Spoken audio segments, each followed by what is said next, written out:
Praise the lord. అందరికీ వందనాలు తెలియజేస్తున్నాను.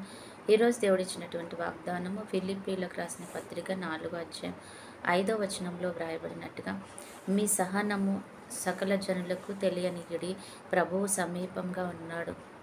మీరు సహించేవారిగా, ఓర్పు కలిగిన వారిగా ఉండాలి. అలాగా వాళ్ళందరికీ కూడా తెలియాలి. మీ సహనము ప్రతి ఒక్కరికి తెలియాలి, ఓర్పు మీ ప్రతి ఒక్కరికి తెలియాలి అని దేవుడు చెప్తున్నాడు. ఎందుకంటే ప్రభువు సిద్ధంగా ఉన్నాడు, ఆయన రావడానికి సిద్ధంగా ఉన్నాడు. ప్రభువు మీకు సమీపంగా ఉన్నాడు. ఆ రోజు వచ్చినప్పుడు నిజంగా మీ సహనాన్ని బట్టి, మీ ఓపికని బట్టి, మీ కృపను బట్టి ఆయన మిమ్మల్ని పరలోకం తీసుకెళ్లే కృపలోకి వస్తారు. నిజంగానే ఓర్పు కలిగి ఉండాలి.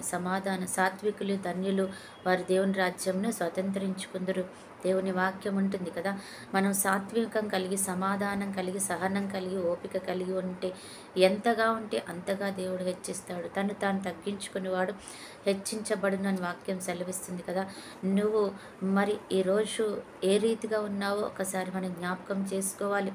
మరి దేవుని కొరకు మనము నిత్యరాజ్యంలో ప్రవేశించడం కొరకు ఈ లోకంలో మౌనంగా ఉన్నాడు. దేవుడు కూడా ఆయన తను తాను తగ్గించుకున్నాడంట.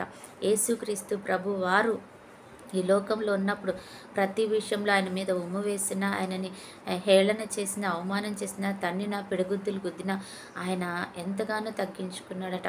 అందుకని ఆయన పరలోక రాజ్యంలో తండ్రి కుడి పార్శ్వమున కూర్చుండే అంత ఎత్తైన హెచ్చులోకి దేవుడు ఆయనని హెచ్చించాడంట. అవును, ఈ లోకంలో ఆయన తగ్గించుకోకపోతే ఆయన స్థానం అక్కడ ఉండకపోయేది. కానీ దేవుడు ఆయన తండ్రి చెప్పిన ప్రతి దానికి లోబడ్డాడు, తగ్గించుకున్నాడు, సహించుకున్నాడు. కాబట్టి ఆ రోజు ఆయన అక్కడ సగౌరవం అంటే ప్రదేశంలో ఆయన కుడి పార్శ్వంలో ఉన్నాడు. ఈరోజు మనం కూడా ఆ రీతిగా తగ్గించుకునే వారుగా ఉండి మేలు మనం పొందుకోవాలి. మనము హెచ్చించుకునే వారుగా ఉండాలన్నమాట. అటు కృపా దేవుడు మనందరికీ ఇచ్చునుగాక. ఆమేన్. ప్రార్థన. పరిశుద్ధుడైన దేవ, ప్రేమ కలిగిన తండ్రి, యేసుక్రీస్తు ప్రభువా, రక్షకుడా, నీకు వందనాలు. నిన్న నేడు నిరంతరము ఏకరీతికున్న గొప్ప దేవుడా, స్తోత్రాలు చెల్లించుకుంటే ఈరోజు మరి ప్రభా నువ్వు తగ్గించుకోమని మాతో మాట్లాడినావు. ప్రభా తగ్గించుటకు దార హెచ్చించబడిన అంటున్నావు తండ్రి.